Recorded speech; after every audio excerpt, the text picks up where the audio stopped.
Kemarin pertemuannya Bang Egy dan Bang Damai ini atas sepengetahuan Mas Roy nggak sih? Enggak, tapi ada sesuatu yang baru saya ceritakan dan saya kira ini harus dibuka semuanya. Apa itu? Karena ada yang ditutup-tutupi karena tadi siang Egy Sujana menelpon di dekat saya, ya salah seorang teman di dekat saya, dan kebetulan saya terima atau saya dengar omongannya dan itu direkam. Apa isinya? Nah, ada yang menarik ya. Satu, Grace Natali tadi kan bilang ada apa permintaan maaf itu mungkin bohong. Nggak ada sama sekali kata Egy permintaan maaf. Tidak ada. Satu. Oke, satu. Dan dalam pertemuan itu Jokowi hanya hehehe. Oke, tapi sebelum ke sana Mas Roy sebenarnya menginisiasi pertemuan benar Bang Egy? Saya nggak tahu itu, ya. Jadi kalau itu kalau iya saya bilang iya, kalau enggak saya bilang enggak, ya. Tapi ada keterlibatan si Darmizal, ada keterlibatan Johnny juga menarik, karena dua orang itu adalah yang pernah akan menggulingkan Partai Demokrat. Jadi kan artinya memang ini akan jadi besar ini kasus ini gitu loh. Dua orang itu kan terlibat dalam kongres luar biasa Berarti palsu. benar ya ada orang besar Mas di belakang. Apa? Orang besarnya nggak tahu, tanya si Darmizal sama si Rahmat itulah. Oke, kita balik dulu ya sebelum sampai ke sana. Oke, kita balik dulu. Ya. Jadi ke sana tidak Satu, ada terus terang, permintaan maaf. Tidak ada, kata Egy tadi. Dan itu tolong, kalau Egy jujur, minggu depan dia janji tadi memang. Minggu depan hari Jumat itu akan cerita semuanya. Ceritakan semua itu. Yang pertama. Yang kedua, kami kalau dalam tim kuasa hukum, advokasi dan akademisi, kita tertawa malah. Oh, cuman segitu tuh akhirnya kalian berdua itu. Gitu loh. Kita kan menertawakan aja mereka. Ini untuk menertawakan Bang Egy dan juga Bang Damai. Iya, Kenapa? ternyata cuma sampai segitunya. Itu bukan pejuang namanya, tapi pecundang. Bisa jadi mungkin jangan-jangan kalau gitu alasan ketemunya kenapa? Nah, makanya itu tanyakan ke Egy. Jadi saya kira untuk baiknya Egy harus menerima telepon dari redaksi. Jadi udah pecah dong nih kongsinya. Kenapa? Kongsinya udah pecah. Dari dulu memang kami nggak pernah saya tidak pernah bersama-sama dengan Egy dalam satu kuasa hukum, nggak ada. Oke. Egy juga tidak di bawah Pak Kosinudin, Egy juga tidak di bawah Abraham Samad, juga tidak di bawah Pak Petrus Celestinus. Chemistry yang sama aja. Ya, yang ketiga yang paling penting, Egy harus jujur.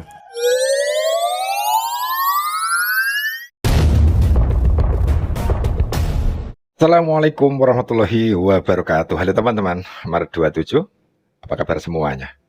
Semoga selalu sehat, diberi umur panjang, rezeki yang berkah, dan yang paling penting, dijauhkan dari fitnah dan kebencian.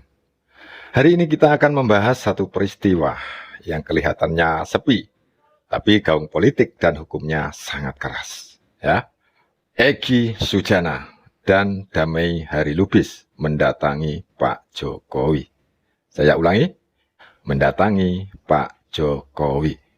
Bukan lewat podcast, bukan lewat konferensi pers, bukan lewat teriak-teriak di media sosial. Pertanyaannya sederhana tapi menusuk, teman-teman. Apakah mereka mau minta maaf? Tidak ada yang tahu. Karena pertemuan itu tertutup. Tapi justru di situ letak kejutannya. Orang yang merasa berada di pihak yang paling benar, biasanya paling berisik, biasanya paling galak, biasanya paling rajin menuduh. Lalu kenapa sekarang datang diam-diam? Apakah mereka mengakui ijazah Pak Jokowi asli? Tidak ada pernyataan terbuka, tapi publik tidak sebodoh itu. Bahasa tubuh sering lebih jujur daripada narasi. Dan kalau sekali lagi kalau itu benar, berarti pengakuan tidak langsung.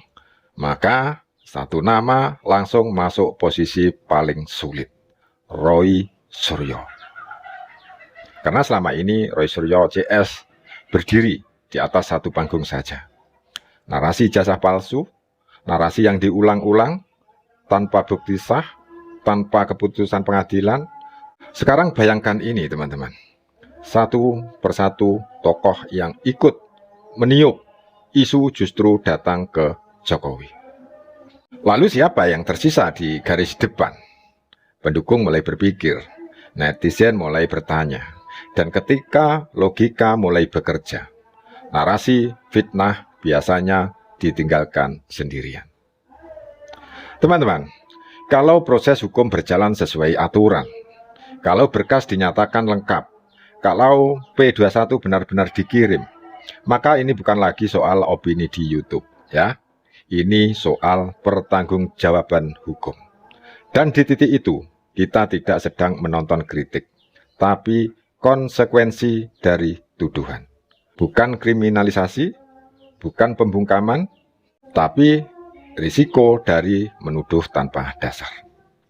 Jadi kesimpulannya jelas, tuduhan ijazah palsu terhadap Jokowi makin rapuh dan kehilangan napas. Kedatangan Egy Sujana dan Damai Hari Lubis bukan sinyal kecil. Roy Suryo CS kini berada di posisi paling terpojok sejak isu ini muncul. Ini bukan soal Jokowi dipuja, ini soal akal sehat melawan fitnah. Soal negara hukum melawan kebisingan. Dan sejarah selalu punya kebiasaan yang sama. Fitnah memang bisa ramai di awal, tapi fakta selalu menang di akhir. Kalau kalian sepakat bahwa kritik itu boleh, tapi fitnah harus dilawan, klik like video ini. Tulis pendapat kalian di kolom komentar, setuju atau tidak, silakan. Yang penting pakai logika. Share ke teman-teman kalian, biar makin banyak yang tidak mudah digiring narasi kosong. Subscribe channel Maret 27, karena di sini kita tidak teriak, kita membedah dengan akal sehat. Wassalamualaikum warahmatullahi wabarakatuh. Egy Sujana menelpon di dekat saya, ya, salah seorang teman di dekat saya, dan kebetulan saya terima atau saya dengar omongannya dan itu direkam. Apa isinya? Nah, ada yang menarik ya. Satu, Grace Natali tadi kan bilang ada permintaan maaf itu mungkin bohong. Nggak ada sama sekali kata Egy permintaan maaf. Tidak ada.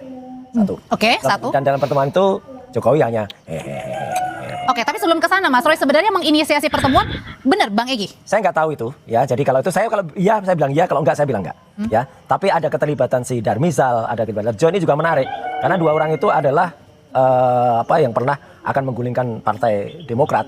Jadi kan artinya memang ini akan jadi besar ini kasus ini gitu loh. Dua orang itu kan terlibat dalam kongres luar biasa palsu. Benar ya, ada orang besar Mas di belakang. Apa? Orang besarnya nggak tahu, tanya si Darmizal sama si Rahmat itulah. Oke, kita balik dulu ya sebelum sampai ke sana. Oke, kita balik dulu. Ya. Jadi ke sana tidak ada permintaan maaf. Tidak ada kata Egy. Dan itu tolong, kalau Egy jujur, minggu depan dia janji tadi memang. Minggu depan hari Jumat itu akan cerita semuanya. Ceritakan semua itu. Yang pertama. Yang kedua, kami kalau dalam tim kuasa hukum, advokasi dan akademisi kita tertawa malah. Oh, cuman segitu tuh akhirnya kalian berdua itu.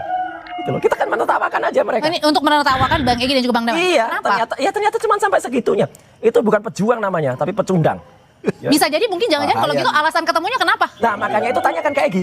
Jadi saya kira untuk baiknya Egy harus menerima telepon dari redaksi. Jadi udah pecah dong nih kongsinya. Kenapa? Kongsinya udah pecah. Dari dulu memang kami nggak pernah saya tidak pernah bersama-sama dengan Egy dalam satu kuasa hukum, nggak ada. Oke. Egy juga tidak di bawah Pak Kosinudin, Egy juga tidak di bawah Abraham Samad, juga tidak di bawah Pak Petrus Elestin. Chemistry yang sama. Ya, yang ketiga yang paling penting, Egy harus jujur. Sebutkan juga siapa orang lain yang ada dalam pertemuan itu. Karena informasi A1 yang disampaikan oleh Egy Sujana, dari mulutnya Egy Sujana, itu ada 2 polisi aktif yang ikut dan polisi itu menangani perkara ini. Itu nggak boleh. Dari Pak Polda Prabowo, maksudnya? Iya, Pak Prabowo harus tertibkan anggota ini atau Kapolri harus tertibkan. Nggak boleh ada polisi aktif lagi nangani. Apa tujuannya ada di situ? Oke, dari 3 tadi yang disebutkan Mas Roy kita bedah satu-satu. Ya. Bang Davi, jadi pertama benar kalau Bang Egy, Bang Damai kehadirannya jauh-jauh dari Jakarta ke Solo Ya. bukan untuk minta maaf ke Pak Jokowi. Nah, itu kan versinya Mas Roy ya, versinya. Nah, kata Egy, kebetulan teman saya, kawan-kawan kami dari Rejo relawan Jokowi itu yang mendampingi ya. Mendampingi sebelum pertemuan ke Solo itu 2 kawan saya, sahabat saya ini juga sudah bertemu Mas Egy. Nah, di sana kalau kata Mas Roy tadi itu versi Mas Roy, di sana ada permintaan maaf clear. Bahkan sebelum permintaan maaf itu ada doa dari Mas Egy sendiri. Nanti kita uji dengan Egy ya. Berdoa, ini informasi langsung oleh teman-teman saya yang mendampingi ya. Informasi dari Egy. Oke, ada doa, ada permintaan maaf, dan sebagai yang berkali-kali saya bilang ke Mas Roy, siapapun yang menemui Pak Jokowi bahkan sudah menyerang, memfitnah Pak Jokowi pasti akan diterima karena Pak Jokowi itu punya jiwa besar, negarawan, ya, mantan presiden yang pasti itu semua mantan-mantan rakyatnya ketika beliau memimpin. Jadi pintu terbuka lebar untuk Mas Egy, Pak Damai Lubis diterima secara bagian dari sahabat dan teman. Kalau dari kawan-kawannya Bang David mengatakan kira-kira permintaan maafnya Bang Ya, Egy disebabkan kenapa? Pertama, karena memang terlalu menyudutkan Pak Jokowi, Ya. atau kedua emang mengakui bahwa ijazahnya Pak Jokowi asli dan minta maaf. Pertama, tadi sendiri ya, kan tadi ada statement dari Pak Egy sendiri. Kalau saya udah lihat atau Pak Jokowi menunjukkan ijazah saya pasti akan minta Itu maaf. di Juli 2025. Ya, jauh Kalau sebelum. Nah, asli. sekarang sudah ditunjukkan kan di depan Itu nggak Polda, asli. kan? Nah, sudah ditunjukkan akhirnya Egy, apapun seorang Egy Sujana, tetapi saya memberi jempol, ada jiwa besar ya. Sebagai anak bangsa dia mengakui kesalahan, meminta maaf, bahkan menepati janji bahwa kalau saya melihat ijazah asli Pak Jokowi saya akan Memang minta maaf. ijazahnya asli, kacau ini. Tapi juga pada sisi lain karena ini sudah bergulir pada ranah hukum ya, Pak Jokowi selalu mengatakan siapapun minta maaf pasti dalam sisi kemanusiaan ya. Sebagai sesama manusia, sebagai sesama anak bangsa pasti saya maafkan. Tapi soal hukum kan itu Iyalah, keputusan itu lapis KPH. lah. Pak Jokowi nggak mungkin bisa dan ingin mengintervensi proses hukum. Oh, udah ditetapkan sebagai tersangka. Iya, Habis itu kecuali atas dasar pertimbangan penyidik mengatakan bahwa SP3 misal ya, kan itu bisa jadi, tetapi itu bukan bagian dari intervensi Pak Jokowi, karena Pak Jokowi selalu mengatakan hukum kita tegakkan ya, siapapun dari sisi kemanusiaan saya pasti maafin, tetapi kan proses hukum Pak Jokowi nggak mungkin intervensi, silakan hukum mau stop, Jadi stop. Oke, Bang Davi, jadi saya mau perjelasin di sini bahwa kemarin itu meminta maaf Bang Egy, Ya, clear. ditetapkan sebagai tersangka. Minta Bisa maafnya clear itu gimana? Egy karena mengatakan nggak ada memang berarti minta artinya maaf. mengakui ijazah Pak Jokowi asli. Ya, apa yang disampaikan Mas Gegan? Kalau saya lihat, Mana ada? ditunjukin aslinya, saya akan minta maaf. Oke. Nah, berangkat ke sana Insinuasi. sekarang. Itu Mas Roy katanya udah ditunjukkan ya, jadi Oke, akhirnya minta maaf. dan- Udah berangkat ke rumah Pak jadi Jokowi. kita Ya? Jauh-jauh lagi. Ya. Kita tunggu statement asli dari Egy Sujana. Karena tadi kan langsung suara Egy Sujana dan itu ada rekamannya tadi kepada sahabat saya yang mengatakan tidak ada permintaan maaf. Ya, kemudian ada 2 polisi aktif yang juga menangani masalah ini, ada juga di situ. Itu nggak boleh sama sekali. Pak Prabowo tolong tertibkan ini. Nggak boleh dong. Tapi kalau misalnya nggak minta maaf, kalau gitu ngapain jauh-jauh datang? Nah. Ya nggak tahu, makanya kita gini, daripada kita ngomong testimonium di auditu, saya juga mendengar, meskipun saya mendengar langsung suara dia. Tapi kalau tadi kan mendengar langsung dari mendengar saya tidak yang langsung Karena kan dari temannya teman, sudah kan. datang ya. Ya, Oke. ya Dan sahabat. kita dapat info. Ya, sahabatnya kan juga terlibat lah dalam dulu Nah, pembegalan ini Mas Roy, partai gitu. satu lagi nih. Udah konditennya udah jelas lah dia lah Nah. gitu lah. 2 orang itu Hadar Misal sama Rahmat tuh udah jelas lah. Sekarang gini, Jadi Mas artinya gini, Roy. kita tunggu aja Egy Sujana untuk ngomong. Udah gitu aja. Ya, Oke. Itu paling Apa, bagus. Bang? Sujana ya, Ya, orang itu yang paling punya bagus. jiwa besar, saya kasih jempol. Nah, sekarang kita nunggu giliran Mas Roy, kapan mau berangkat ke Solo? Ngapain? Tak dampingin, Mas. Tak Ngapain? dampingin ya. Ngapain Untuk apa? juga? Untuk minta maaf? Ya, untuk minta maaf. Ngapain juga dia yang harus minta maaf ke seluruh rakyat Pak Jokowi Indonesia? pun memaafkan, syukur-syukur nanti proses penyidikan ada jalan keluar. Tapi kalau Lebih berkeras, dari 10 ya, tahun dia menipu monggo. rakyat dengan ijazah yang 99,9% palsu. Tapi Bang Egy aja dikatakan katanya sudah minta maaf dan Ya, berarti ada. artinya Nah, mengakui sekarang bahwa giliran Mas ijazah Roy. Pak Jokowi asli. Mau ke Solo Oke, nggak, Mas? sekarang kita Tak tunggu. dampingin. Ngapain dia yang harus minta maaf? Dan nggak harus ke saya. Oke. Ngapain ke saya? Ya tidak ada Enggak, abang ya, seluruh Mas rakyat Roy Indonesia. yang ke sana. Yang sekarang Ngapain Karena kan juga gini, ke Mas sana? Roy. Nggak Mas Roy ada sekarang salahnya. tersangka datang ke sono tak dampingin. Alah, minta ngapain maaf. juga? Ada juga nggak punya legal standing untuk Oh, kan- melakukan kan itu. Nggak saya ada. juga menganggap kasihan Nggak Mas Roy ada. loh. Nggak ada yang kasihani, dia yang harus dikasihani.